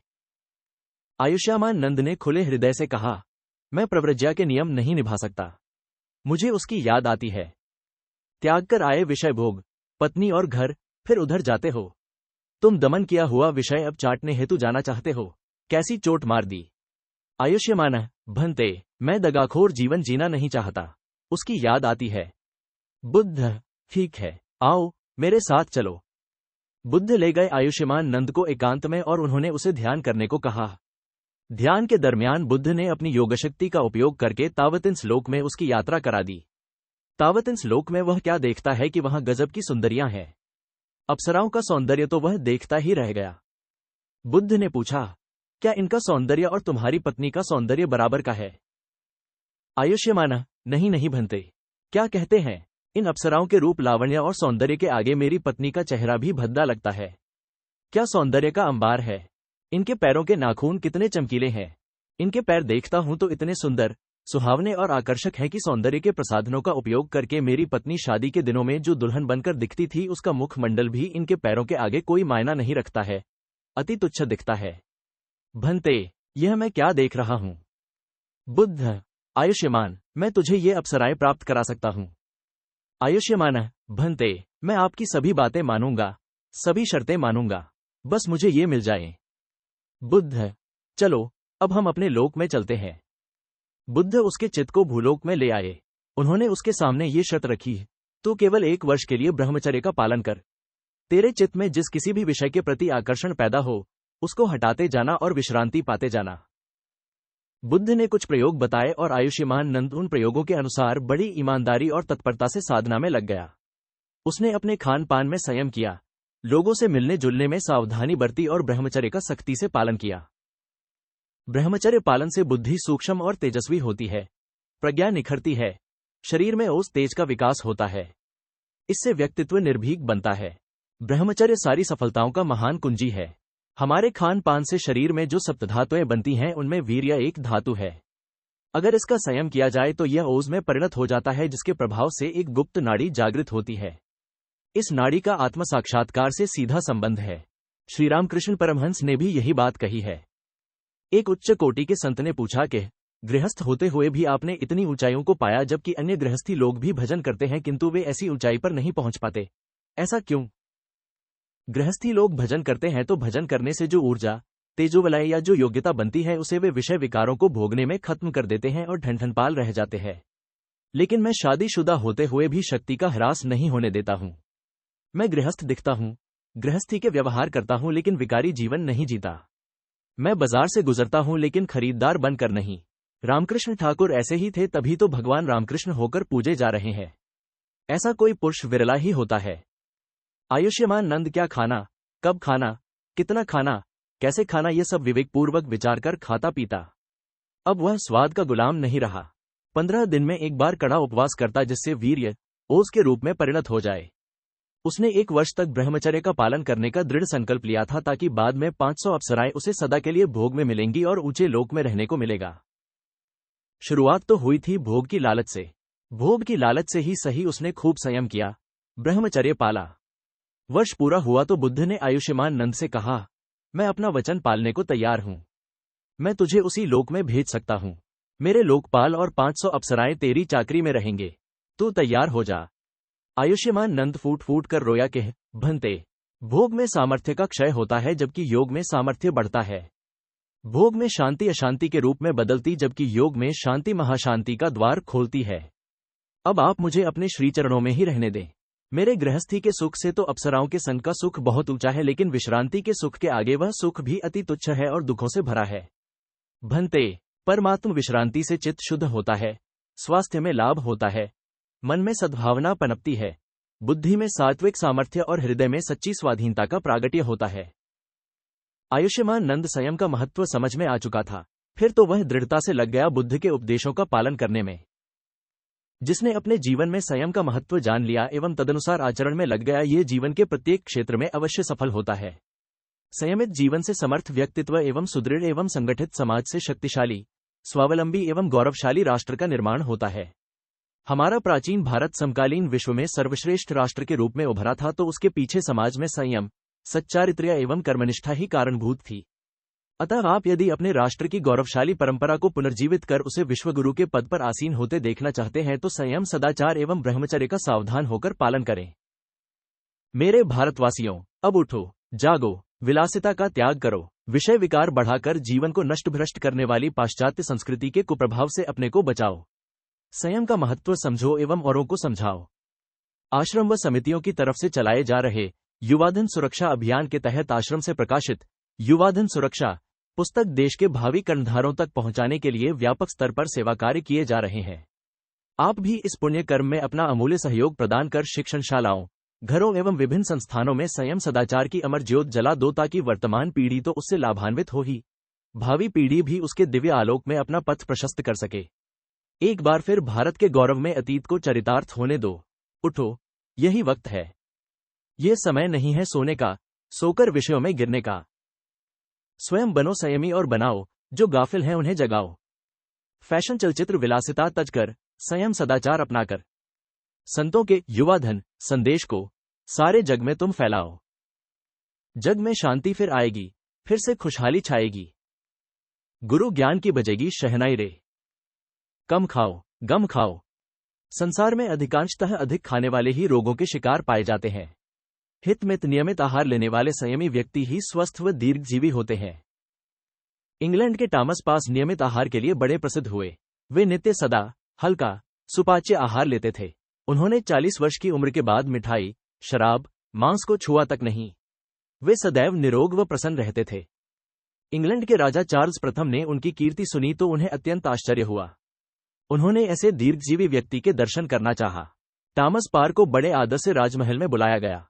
भारी दावत का आयोजन भी किया गया। भोजन के समय स्वादिष्ट मिठाइयां, विभिन्न प्रकार के पकवान और सुस्वादु मांस इत्यादि उन्हें अत्यंत आग्रहपूर्वक परोसे गए। उनके पेट में दर्द होने लगा तब तक उन्हें खिलाया गया। बेचारे मिताहारी टॉमस पार पर इस शाही भोजन का भयंकर दुष्प्रभाव पड़ा। उसी रात्रि उनकी मृत्यु हो गई। उस समय उनकी आयु 152 वर्ष की थी। एकाएक मृत्यु का कारण ढूंढा गया। इतने भारी अस्वाभाविक आहार के कारण उनके हृदय व पेट पर बल पड़ा, जिससे हृदय गति रुक गई और वे मृत्यु के शिकार हो गए।